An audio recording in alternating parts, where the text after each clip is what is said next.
Back in the times of the Spanish Armada, the Chancellor of the Exchequer for the Great British Isles told Her Majesty the Queen, we don't have enough money to pay the men when they come offshore. So basically they were told not to let them dock so they couldn't be paid, and it would save the country some money. That policy was a deny until they die policy, and many of the men did die on board ship from disease and from wounds and starvation, basically at the government's orders. Now that policy, deny until they die so we don't have to pay, is ongoing and is still employed by the Ministry of Defence, the Home Office and the government.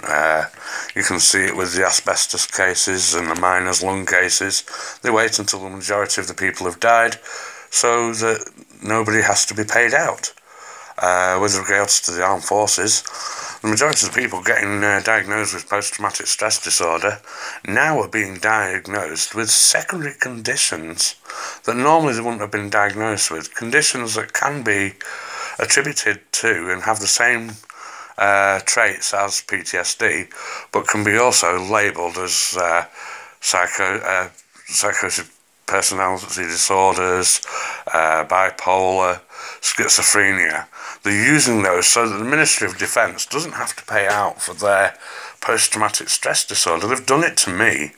My continued arguing for my treatment that I requested when I was in the Royal Air Force that I never received, and my subsequent discharge without having been treated, which is a legal discharge.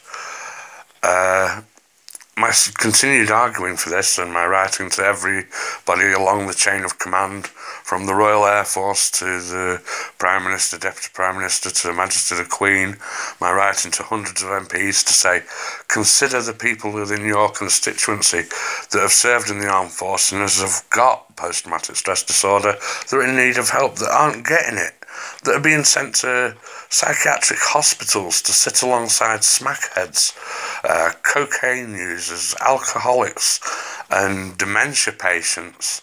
When these people have fought for the country, these people have been out and been to war and risked life and limb, come back wounded, amputees, and they've got PTSD, and they're being stuck alongside people that would gladly rob off their own mother to get the next fix.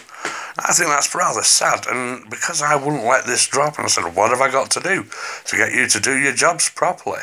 Do I have to come to London and crack someone with gold braid so I can go before a judge and say, look, this is the shameful thing that they've done to me, and they're doing it to everybody else? Well, that upset them. They came up north and they falsified my criminal record. After they falsified my criminal record, they also falsely alleged that I'd written threatening letters to dignitaries. The police came to my property with a warrant falsely obtained because of these lies, and I was supposed to be assessed under the Mental Health Act.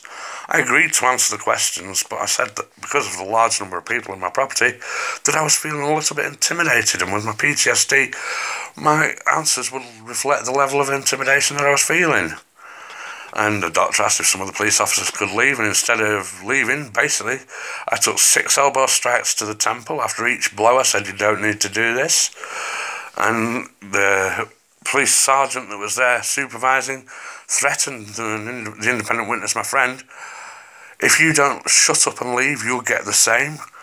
After his elbow must have got sore hitting my temple, trying to kill me, the police officer tried to crush my throat and broke the skin either side of my trachea. I managed to slip my hand free from underneath his colleagues who were pinning me to the couch with my arms outstretched, so there was no need to be beating me, and I pulled his hand off my throat and away from me, at which point he screamed out, you're not biting me, you little bastard.